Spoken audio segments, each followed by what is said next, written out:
People of the internet, I am that African guy, and the referee is a wanker. As Total Cult Zone presents, No Place for Football. There are not many places on Earth that have these conditions. This is not a place for football. I play for B67. Oh yes, B67. B67 stands for Ball Club. We're 8 teams here in Greenland playing in 2 different groups. And we're in the same group as our toughest rivals. We really want to retake the championships this year. It's the last practice we have. Now we need to focus.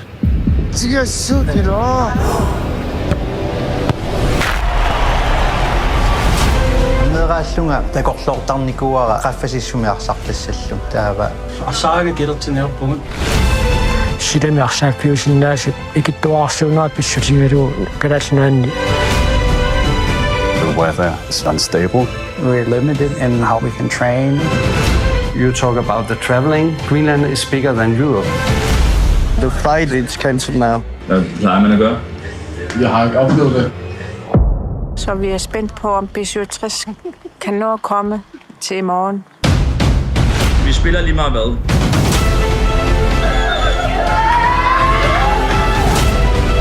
Alle sammen her. Kan vi ikke tage et håndbillede her? Gå ind og styr det, mand. Så titter.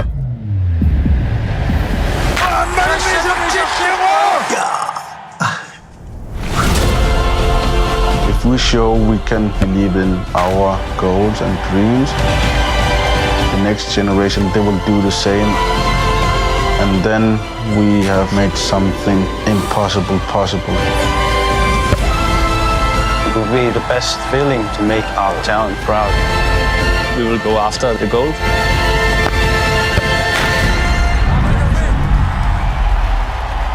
It means everything.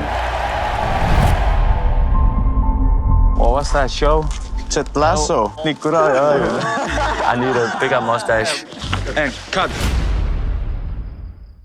Preface this show with the fact that I've just got back from work. I've got mails. You're dying. Yeah, I rushed back. And the fans are on. All right, okay. Mine aren't. I've turned them off temporarily, but I'll just put them on. Fuck it, don't worry.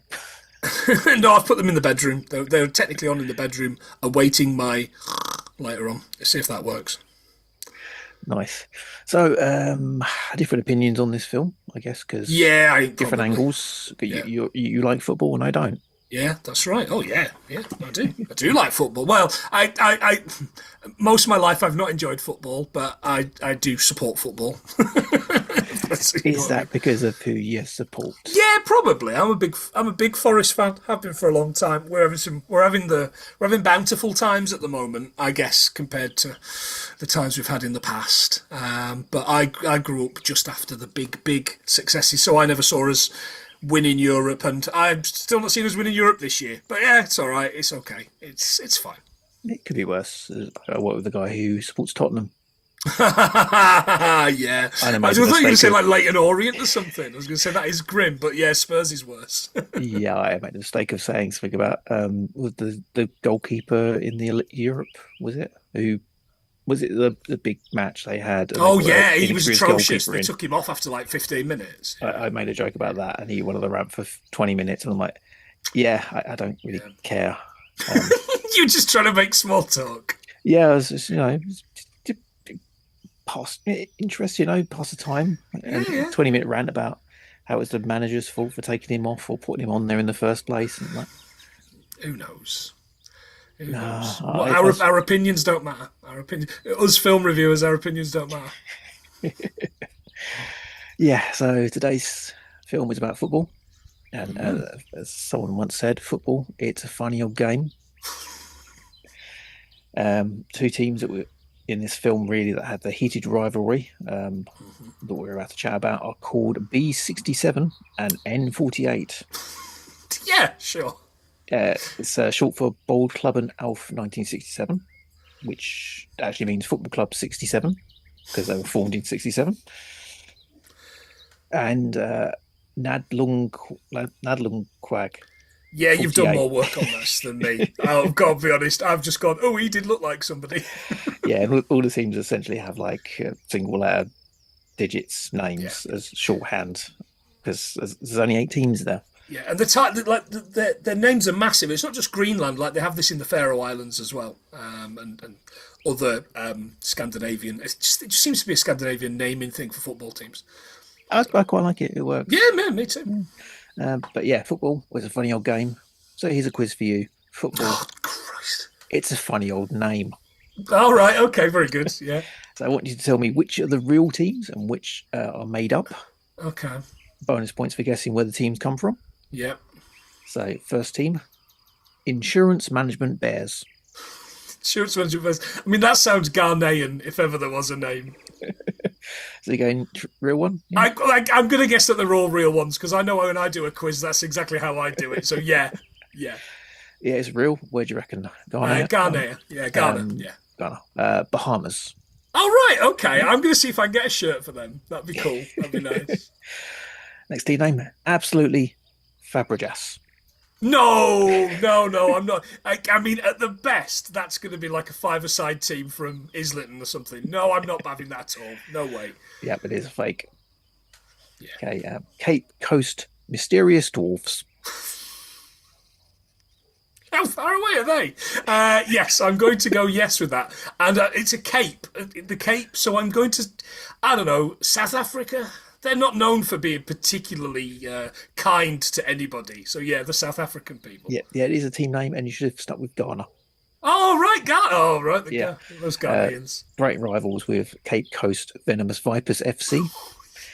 And Elmina Sharks. Did they not win the dodgeball championship? Oh, they got finished second in the dodgeball championship to Average Joe's Gym. That's the one. That is the one. It's great.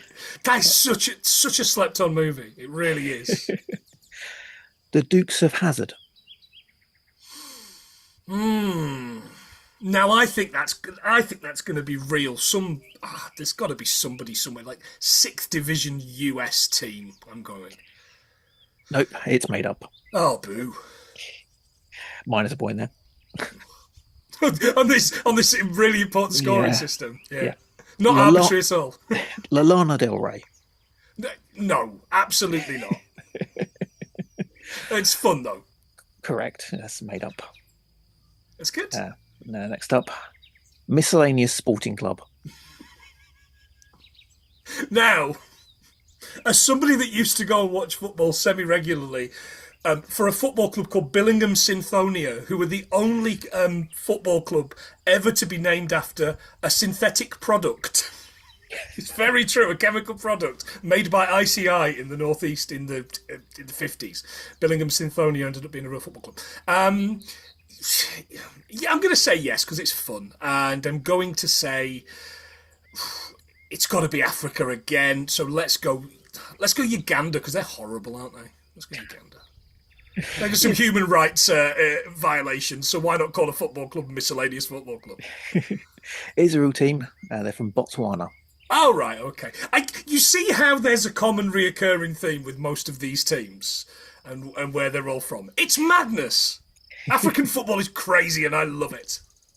They play in the Botswana League against Teo Queng Pirates, the Black Peril, and Queen's Park Rangers. The Black Pearl. Do you like being in football leagues? Well, you're in one! Oh, no, that's the Black Pearl. That's very easy to get that one mixed up. Yeah. So the team is actually owned by supporters. The society's membership elects the miscellaneous executive committee at annual general meetings. Man. And the team has a strong following outside of Botswana in Scotland. I mean, it's a socialist setup, isn't it? Of course the Scottish love it. Of course. Good lads. Yeah, next team.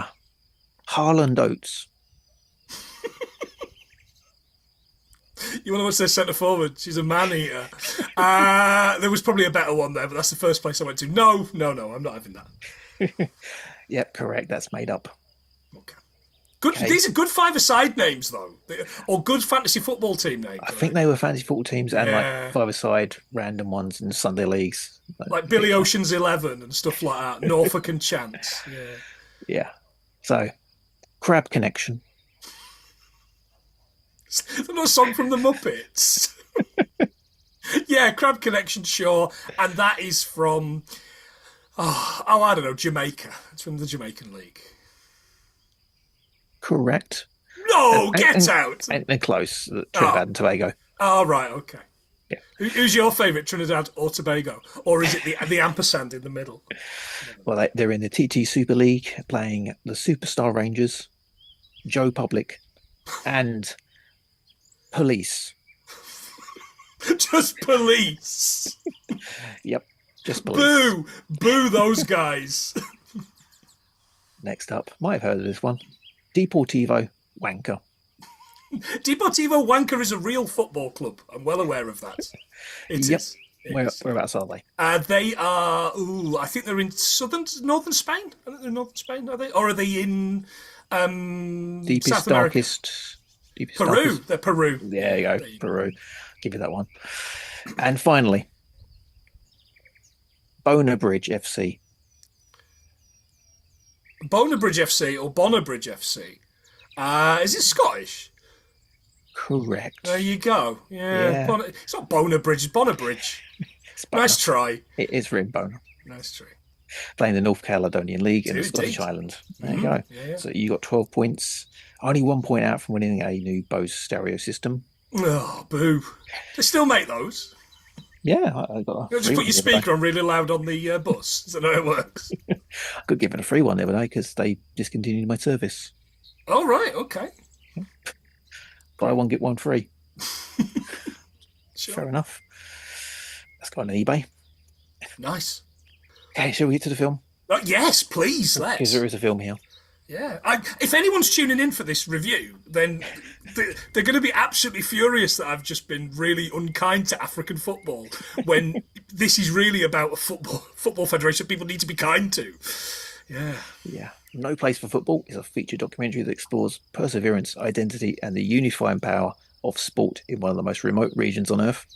Set along the Arctic Circle, the film follows Nuuk-based football club B67 as they navigate a series of obstacles as they travel north to compete in Greenland's uniquely brief football season.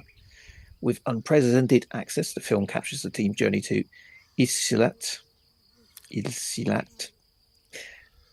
I'll get it in edit. Well, No, you won't. no, I'll just leave it in there. Yeah, there's going to be a lot of very, very hard to pronounce words here. As they pursue the title of national champions while contending with fierce rivals, overcoming physical hardship and the weight of representing their community. Through intimate storytelling and Greenland's backdrop of striking visuals, No Place for Football offers a rare glimpse into life in Greenland, where the world's most popular sport isn't just a game, it's the cultural heartbeat of the world's largest island. There's a lot of stuff here. A lot of words, sorry. I'm not going to say all this stuff, but yeah, essentially it's laid out the film for you. Yeah.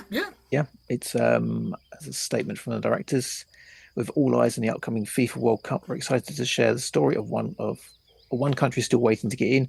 Football in Greenland shows that in some places it's still all about playing for the love of the game, and we can't wait for audiences to experience the story of their season in one of the most remote places on Earth. Nice. Yep. So, No Place for Football. What do you think? I mean, I'm not going to swing the lead here. I loved it. I absolutely loved it. I thought it was great. I got goosebumps. I was completely bought in, and spoilers, you made me cry, Dean. You finally gave me a film that made me cry, and boy did I cry. Victory. Yeah. It's absolutely Michael Caine and Sylvester Stallone doing Escape to Victory in this for me, but with much worse written team talks. Not the best. It's very hoof it up there. Yeah. Oh, absolutely. But hoof it up there. Get beyond the ball. Stand now. I really liked these people, and I really bought into them. Probably a little bit less so the captain until the end, because I'm really anti seeing seals being shot, if I'm honest. But I understand some way of life up there, so I'm willing to. And the film does really well, listeners. Please go away and stream this. But it does really well to not show you seals being shot, which was good for me. But I do understand it's a way of life. Yeah, it's just at the start. It just shoots out something. I don't think he hits it. No. And if John was here, he would have told you what gun that was, but he's not. So, it's not happening. Yeah, I love the visuals of it from the start. If you watch the trailer, you'll see a lot of it. A surreal sight of the football pitch next to an ocean. And I mean, that ball goes out of play, and you're never seeing it again, are you? There's some little fella in a boat. At Forest, they used to have, back in the day, they used to have a bloke in a little boat, a little rowboat, rowing up and down the river to get the balls if they went out of play. We've got a massive stand there now, so it doesn't so much matter. Yeah, this one doesn't have a massive stand. They have got a Nuuk stadium. Got a little bit about it. It's a multi-purpose venue in Nuuk, Greenland. Currently used mostly for football matches. It has a capacity of 2,000. It is FIFA 2-star artificial turf. Okay, yeah. It can only get a 2-star rating because it's the only thing they can give for an artificial surface. Suitable for playing in UEFA competitions, but not World Cup. It's what they had at Kilmarnock until the end of this season. At Kilmarnock in the Scottish Premier, they had a level 2-star. Yeah, there you go. It can also be used for entertainment venue. It can also be used as an entertainment venue. I'll say that in English. I'm not cutting any of this, by the way. No, just you've got to suffer with me. Everyone listening to this, on November 2nd, 2007, Scottish rock band Nazareth of Laugh Hurts performed at the venue. Wow!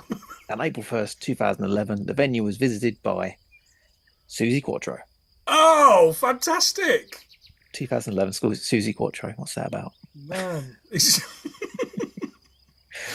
I was just thinking, is there anybody named in this film whose name rhymes with Sham the Man? But I don't think there is. So it's too late for that. It's been a long old day. Yeah. So I ain't got any of that. So the film starts with the whole story of FIFA and Sepp Blatter not allowing them to compete in the World Cup. And that's where the name of the film comes from. This is no place for football because of the way it's like snow for most of the year. It's dark for a lot of the year. They can only play for 3 months per year. That's like even training outside. So I'm guessing they do have an indoor league. Like the 70s TV show, hosted by an ex-Yorkshire cricketer. I mean, they've got to have like little five-a-side teams or tournaments. Yeah, but they might. Yeah, but these guys have got to stay fit somehow. They've got to practice there. Yeah, absolutely. And it looked like we didn't see a lot of it. We got a couple of little shots of like huge kind of indoor pitches and that. So they do exist, but they're so proud of this 2-star pitch. And it's so sweet. Like, it's so romantic, like how happy they are with this pitch. And they're training away, and it's fantastic. It's got the shipping containers next to it. And the pitch on top of it. They're opening everything up, only for one bloke to turn up and go, I'm really sorry I missed training, but I had to work it a little bit extra because I've got to take 2 weeks off for the tournament. And he comes on, and he's having a kickabout in boots and, like, basically welding gear. I'm like, what a guy. See Pele do that. Yeah, so it tells that story. Like I said, it has the captain, Patrick Fredrickson, and the coach Nikolai Nielsen. They're the main people you sort of focus on. Didn't really show too much of their lives or get too much into them, though. The captain's got a child. That's very important. He's got a child. I have a child. And we continue to see this child over and over again. We know absolutely nothing about the coach and player. Man, I love a player coach. It's one of my favourite things in football. You don't get it a lot anymore. Except he's from the Danish league. Ooh la la. He speaks Danish as well. Oh my. Yeah. So that's kind of the main characters, but they don't really go too much into it. This is more the story of the league itself and the tournament. Yeah, and the rivalry between the teams, isn't it? Yeah, they try to build the rivalry between the teams, and it's because you look at it and it's 8 teams and they play it every year. Mm-hmm. So the end story isn't that important, but you do get invested in it, and they kind of do a good job of these are good guys, and the N67 team are the bad guys because the music changes slightly. No, not just that, but they are the bad guys. Like we'll maybe do spoilers at the end because I've got a lot on that, but I have written here N48 dirty cheating bastards. I don't like them. And then I've also written, this bit about Ted Lasso's funny. So it's very, very kind of up and down with my emotions for this. Yeah, you can almost hear that music for the German team. Escape to victory now. Dun, dun, dun, dun, dun, dun, dun, dun, dun, dun. Yes. Pitch changes like, okay, they're the bad guys. I'm getting that from the general mood. But they're just the same, but they're like... Yeah, absolutely. Yeah. And actually, arguably, you've got the one owner of 67, and he's kind of like, yes, and I've come in, and I'm going to run them like a business, and I'm going to do that. And then you've got the other owner of 49, or whatever they're called, and she's just some woman. She's just some woman from down the street. And I'm going I really should prefer this other team. But, they're a right bunch of dirty bastards. So, I would have preferred one of the other teams, because the level of playing is... diverse. Yeah. Because they sort of have these two main teams who are fighting for the championship, and they're like, this team's really good and this team's really good, and you think the rest of the teams are going to be on the same level. They're not. How far are we going into this without calling it spoilers? I think you can sort of explain that their first match is B67 only have 10 players. That is so good. Yeah, it's just the size of Greenland. They don't have main roads, so they have to travel by boat, and to get to where they're going with this tournament, for a week-long tournament, they have to fly there, but the flights are cancelled the day before, so they have to fly up last minute, try and get other flights, and they're all split up. So it's like, we can get some people there. We're guaranteed to get like 2 or 3 people there, and they end up with 10 people. I think the manager has to play. The manager has to play, and he's very good. And there's like no subs. Yeah. The man down from the get-go. And you think, they're in real trouble here. And then they win 7-0. It's great. I've written 0-0 at half-time. They're going to tire now and get absolutely hammered, right? No, 7-0. So, the teams are diverse in skills, and I would like to see them on the other teams, because, again, they're all on the same page, really. They're like trying to do their best, and this team is like putting forward 11 guys who are probably Sunday League at best, and the rest. I don't live in Nottingham anymore, so I go and watch Carlisle 3 or 4 times a season. Carlisle are in the non-league now. It's a pretty big club for the non-league anyway, but I mean, the level of this, they'd get pasted off Carlisle every single week. Carlisle are rubbish. That's what it is. There's this fantastic bit in a match. I think we only get a little bit of another match. I think it's 48 or whoever. And they call the medic over. Very good. And the medic comes over, brings a bottle of water, and tells the lad to get up. And I've just written, "This is football." Here's some water. Get up. And before you know it, he's running around again. It's fantastic. Where's your sponge? Get that in the Premier League. Please. Just rub his back a bit. Yeah. Go on, get up. So it's more about the story of the tournament, and that kind of captures your imagination. The guys are nice guys. The other guys are probably lovely guys as well, but they're portrayed as the bad guys. You've got to hate them because they need some sort of conflict. Yeah, that's the story. Yeah. Protagonist, antagonist. Yeah, that's how it works. And it's one of those things where because there's no one to really get behind, and it's very showing things. I wasn't massively invested in the final match. I'm like enjoying it, and they get to the final match, and it's like the first half finishes, and no spoilers here, but it's one of those things where I'm like, all right, this is going to go the way I think it's going to go. And then I was edge of the seat cheering them on. Happens, full on, I'm leaning forward to the screen going, and then stuff happens, and I'm like, fuck's sake. You see, that's what it does. It gets you. It gets you. It's like a cult. It's like a cult, and once you're in, you're in. Even if you're just going to watch football for 1 week a year because it's this. I bet you could watch this on the internet. I bet this is streamed on the internet. Definitely. Was it camel.com or something like that? That's it. I'm having a week off. I'll have a week off later this year, and I'll watch it. Should we do a special podcast series? That would be amazing, wouldn't it? Who's watching that? Nobody's watching that. Just like commentating as like, yeah, that guy from Nordberg 28. Yeah. We've got. There's this bit where the director says, "So what would it mean, lads?" And he asks them all, and they all say, "It would mean everything. It's between life and death. I've told the team I'll get a tattoo if we win. It will mean everything to me. Everything. It means everything." Okay, come on, lads. Come on, please give us something to work with. Yeah, there's not a lot of inspiring talks in it. Getting everyone fired up. It's like, let's go out there and do our best.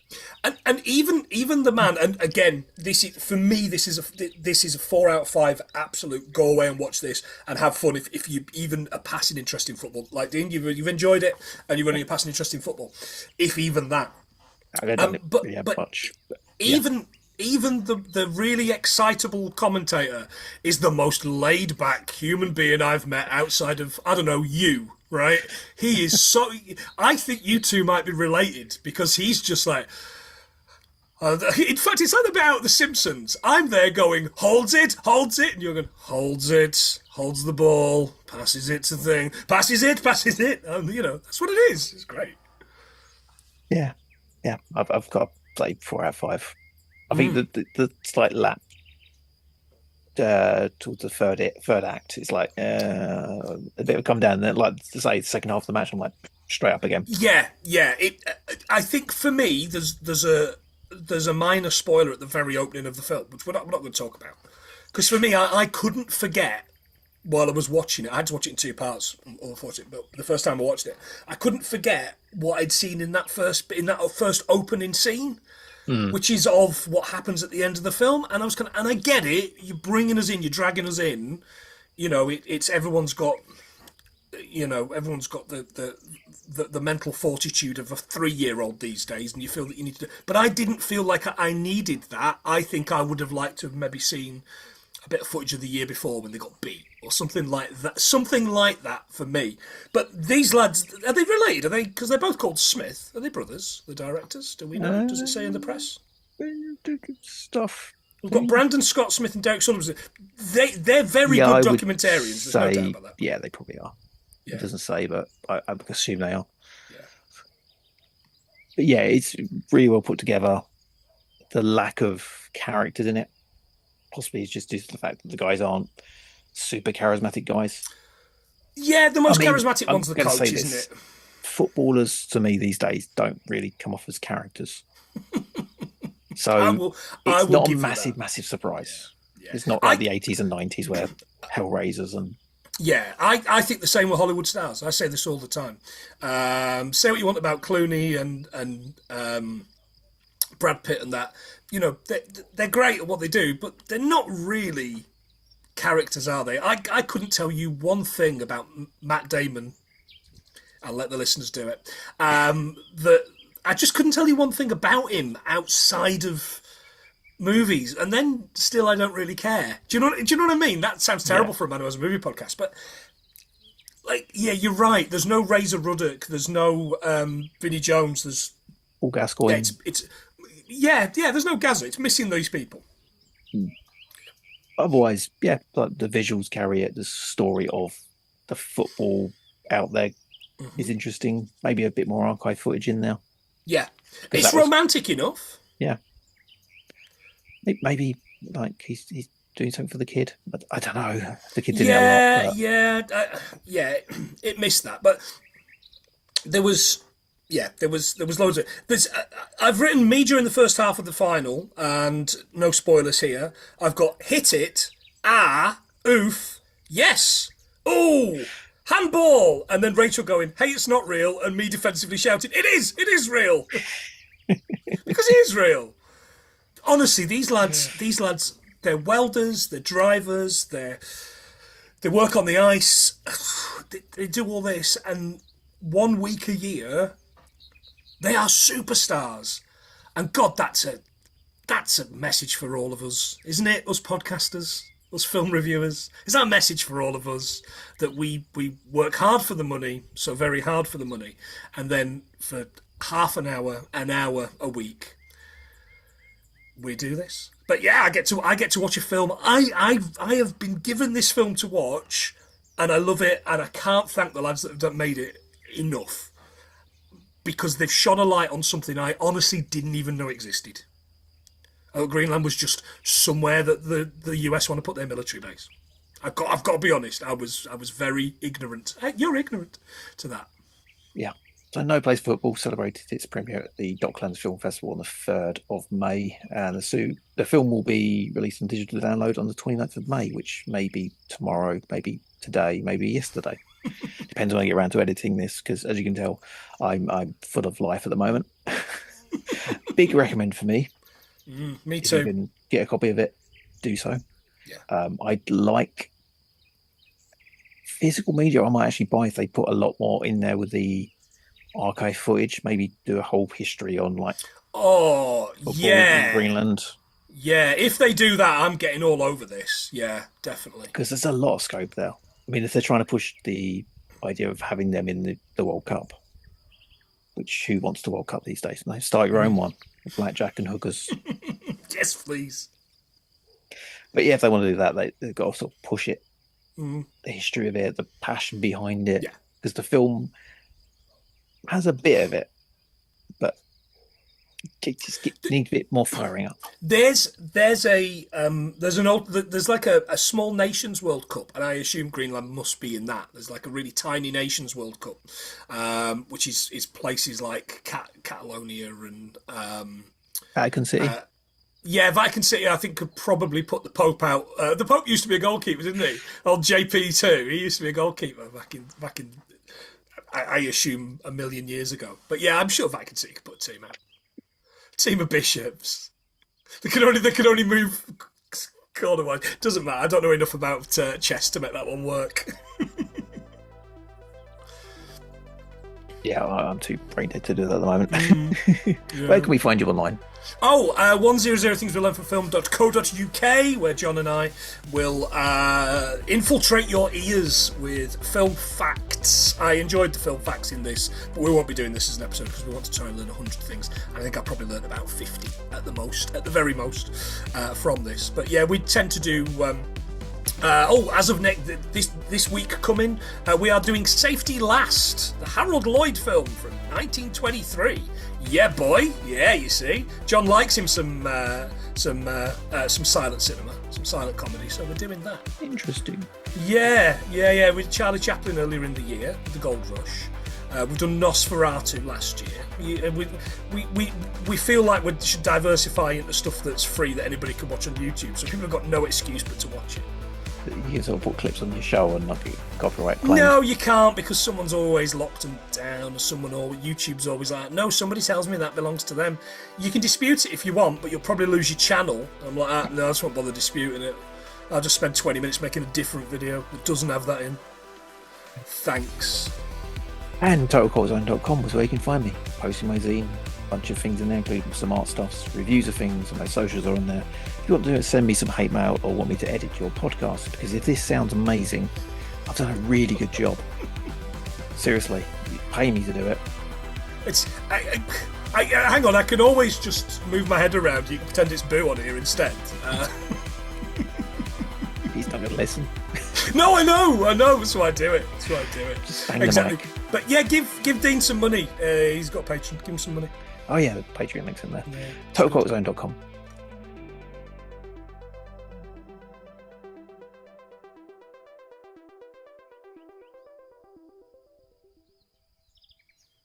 Spoilers. Oh, spoilers. Been looking forward to this. I would say fuck that ref right in his fucking eyeballs. What a fucking piece of shit that guy is. Obviously someone's already fucked him in the eyeballs, because how? I'm